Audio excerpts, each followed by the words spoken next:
dit dag is en of dit nag is, God is teenwoordig. Of dit dag is en of dit nag is daar eintlik 'n geleentheid vir ons om ons Skepper te aanbid. Daar in Openbaring 4 vers 8 tot 11 lees ons van hierdie lewende wesens wat die heeltyd dag en nag, sonder om te rus en sonder om op te hou, vir God te aanbid. Ons is geneig om te dink, wanneer dit aand word en alles rustig word en stil word, en wanneer ons gaan slaap, dat God ook in hierdie oomblik van slaap ingaan. Dat dit vir ons ook baie meer uitdagend en moeiliker is om vir God raak te sien. Dit voel vir ons partykeer asof ons uitdagings, ons probleme net in die dag gebeur en dit al is wanneer ons vir God nodig het. Partykeer voel dit ook vir ons asof ons net in die dag vir God ervaar en God raak sien. Asof daardie lig wat saam met die son kom die enigstes is wat vir ons wys dat God hier is en dat God teenwoordig is.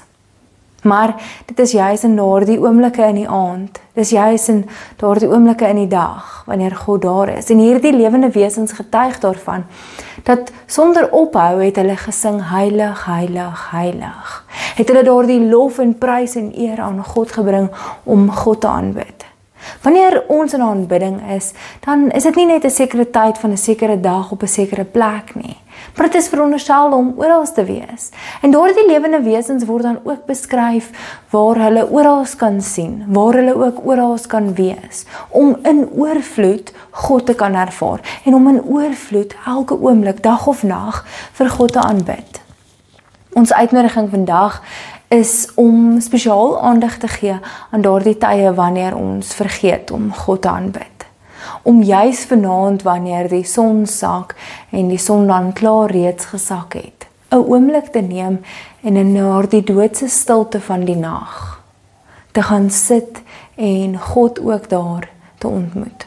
Om ook daar te luister waar God is en waar God juis met ons praat. Om ook daar ons oë oop te maak in daardie donkerte en vir God raak te sien. Om ons harte oop te maak en God te ontmoet en te weet God is daar. Ons uitnodiging is om saam met al die lewende wesens God te aanbid, dag of nag.